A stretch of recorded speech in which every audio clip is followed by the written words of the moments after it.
Now, when you go to your File menu, let's talk about some of the program options that are going to affect your statements and even your reports coming out of it. So you're going to go to File and then Program Options. And then I'm going to go to the Billing tab right here and talk about a few of the things that are on here that I recommend. So if you're sending statements right now through statement management, and by design with the program, once you bill the patient's statement, like if I had charges from last month in April that were billed, and it had the details on there about the charge, the data service, how much was paid, and all that. And then I run statements this month, and it only tells me any new balances, and it just says previous balance, and you're getting calls about those previous balances. There's some ways to get around that. So if you want to always send the details, you never want a statement to go out that just says previous balance, so it avoids phone calls or questions about it. If they didn't pay it from last month and you still want to send the details again, then you want to turn on the option for the detail only. So that way it will never just say previous balance, it will always put the details on the statement, and I recommend turning that on.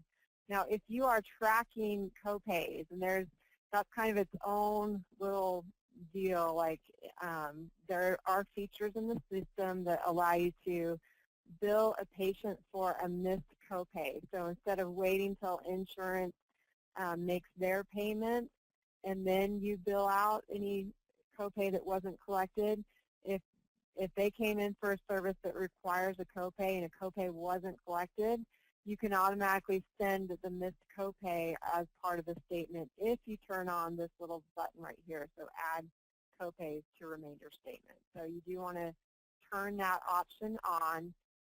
There are a few other steps involved with that. You do need to be marking the transactions that require a copay, and you also need to be using copay codes to post against it. But since that's something that I'm not going to super focus on today, we may do another webinar where we can talk a little bit about copay tracking and things like that. If you are already doing that process, just know that you can, if you haven't already, add those missed copays to your statement to send them out, and that's how you do that. Now, the billing notes, this is what you would turn on if you wanted it to drop that note into transaction entry, which you can also see in the Quick Ledger. Every time that you bill a patient statement, you can create the codes to be whatever they want, but I just generally just say, just make one called comment, because the details of the comment will tell you what occurred based on that. If you also wanted to drop a comment every time you bill insurance, you can also just check that option off right there as well. All right. The other thing that's going to affect your statements is going to be using the Bill Flash option. So in Bill Flash, that's your account that allows you to send those statements electronically for you to their email or even drop it to paper. You do want to come in and customize this screen based off of what credit cards you accept, for example, or you can add little service messages that are custom to your practice.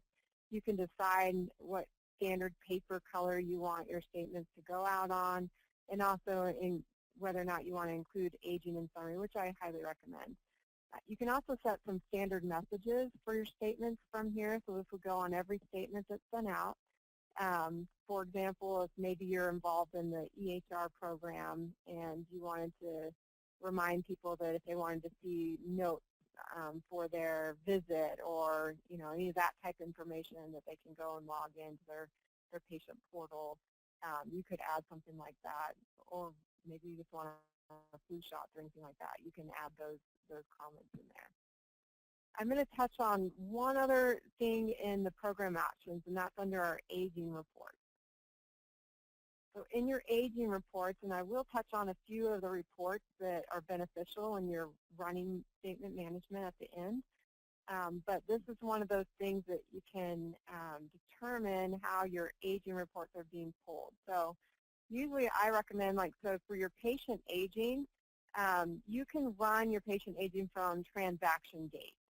which means that, from data service, it's going to show you how aged that account, that balance that the patient owes is.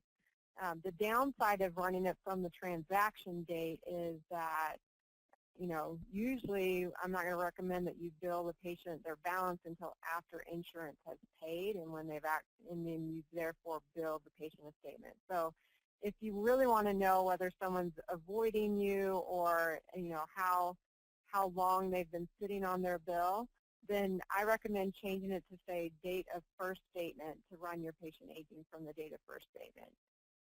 And then you can control your aging column. So if you're not too concerned about maybe patient aging that's in the last 15 days, then you could just even adjust this to say, hey, I don't want my report to be so super long. I'm going to put in here that I just want to see 15 to 30 days as my first column and on the way down. You could also adjust it to start at 30 to 60, but you can fully customize those. Hey, thanks for watching. Hope you liked the video and found it helpful. If you did, let us know by giving us a thumbs up by clicking on the like button below. If you have any comments, questions, or suggestions, feel free to write those in the comments section below.